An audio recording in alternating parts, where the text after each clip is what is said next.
to on those leads that you've been closing last year, you said vacant homes. You're calling vacant homeowners, right? Yep. What does that look like? I was doing it this morning. This is a whole list of non-owner. Where'd you get that at? Property Radar.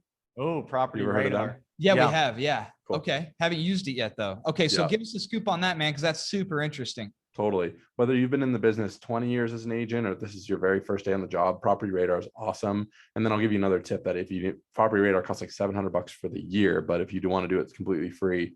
What I noticed is, so the expired stopped, and that was a big source where I would bring buyers and double end or get listings, when the market was just, everything was selling, no matter if it's a good agent, good marketing, bad marketing. And a lot of the homeowners I would talk to, they're like, yeah, I see like my neighbor sold their home for 2 million and it'd be cool to get that money, but then where am I going to go to next? Like, I don't want to be on the street, it's COVID, things are up in the air. So I worked on this with my coach, Patrick Ferry. He's Tom's younger brother. He's my coach. And we kind of figured this out together. Like, who are the highest likelihood demographic that's going to sell? Those are the people that own a home and they could cash out, but they don't have to move when they sell it. And that's either a second homeowner or someone that owns a property and they rent it out. So I started to go really hard on those. And I remember me and Patrick talked about it. It's a cool story. And I saw this. I first started just by calling for rent by owner on Zillow. On Zillow, if you click the rental listings, it'll either say if it's rented by a property management or a realtor or for rent by owner. And I called this lady. She had a property that I knew the complex super well. I say, here my script is just like, hey, I was just calling. I noticed it's for rent. We have very little inventory for a lot of our buyers. Would you ever consider an offer? And she's like, I just found tenants, keep me in mind. Here's my info. And like 2 weeks later, or maybe a month later, she calls me and she goes, hey, my tenants just bought a place and they broke the lease. I'm fed up with this crap. Let's sell it. What do you think I can get it for? So we listed it for $950, sold it for $1 million, like 2 weeks later. And it was basically from a cold call to like a nice thick check in a month with zero spend on leads or anything like that. Plus I got the open house business. A phone call. Literally. And so I was like, damn, I'm doing this all year. So just this, basically in the past year, I would say I've done north of 20 million in non-owner occupieds of different types.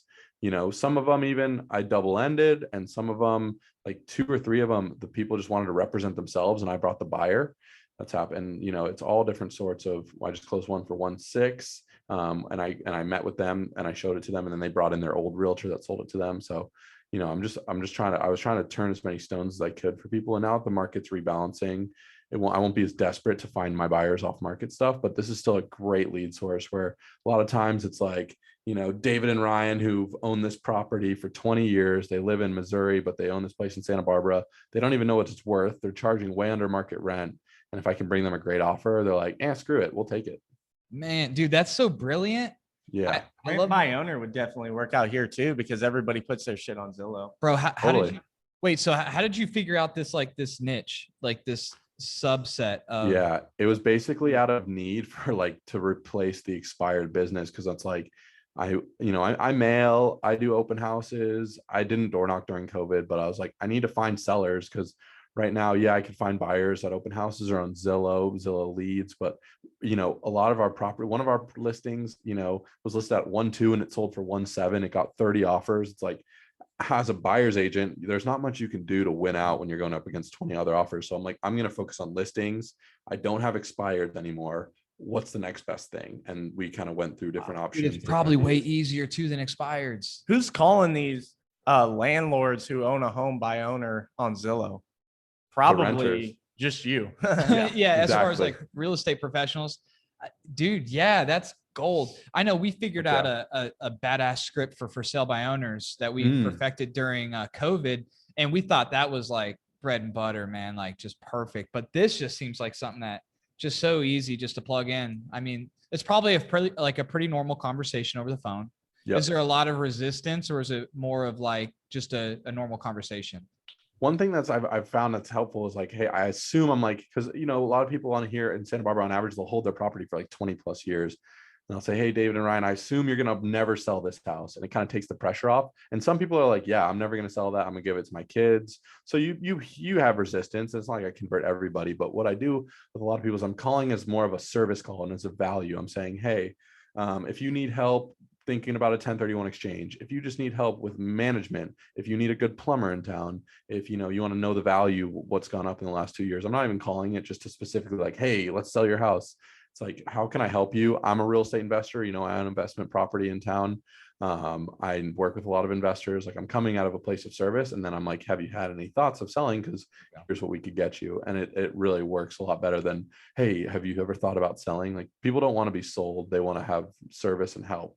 So think of a service call, not a sales call. And then my rate of conversion to at least add them to the database and to HomeBot and stuff like that has gone way up.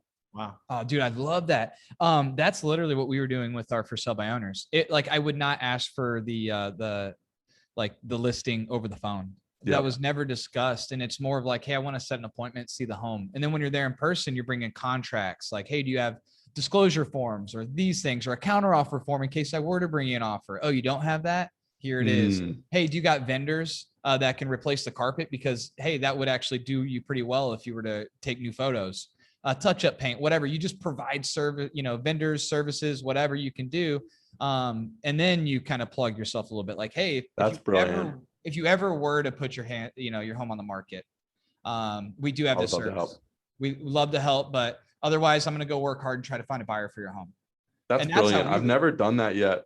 I've never converted a for sale by owner in all my years. There's a couple that just popped up today. I'm literally going to go try that. Yeah. I'll send you our scripts. Yeah. Another good thing to go is where you moving to, because a lot of people here, at least, they'll have their home up for sale by owner, but they got to move and they'll be contingent.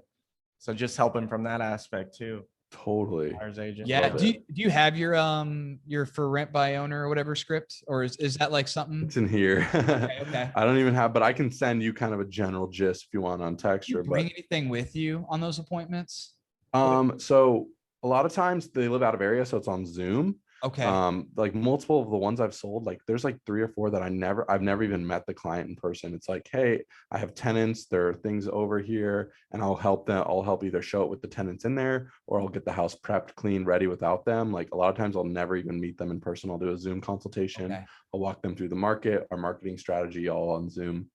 Oh my God, dude, we live in a simulation. Yeah. Bro, you're not even interacting with anybody physically. It's all just through the screen. Right, yeah. And then like Zoom. Yeah. You're adding zeros and commas to your bank account by just providing great service and just being there at the right place and right time. People, they overcomplicate this business. Like, let's just zoom back, bro. We're helping buyers and sellers just make decisions and move. We're facilitators, and we're just putting ourselves in between the decision and providing a great service. Not that crazy. And advising. And it's really not that complicated. I think that's why the failure rate's so high. People they don't have a willingness to do whatever it takes to succeed. They don't even know what success looks like. Let's be honest. And they haven't defined that adequately enough. And I do notice, man, on your social media. So if anybody's going to give Avi a follow, bro, you have that thermometer. It's almost like at an elementary school when you have a fundraiser. That's what it looks like to me. And he gets his little pen just like this one, and he's just scribbling it in. Yeah, that's it, bro. I'm like, somebody locking down 22 million in volume, crushing it. That's his graph. It's so cool. Totally. Look at it every day. See the goal, see the dream. 100%, man.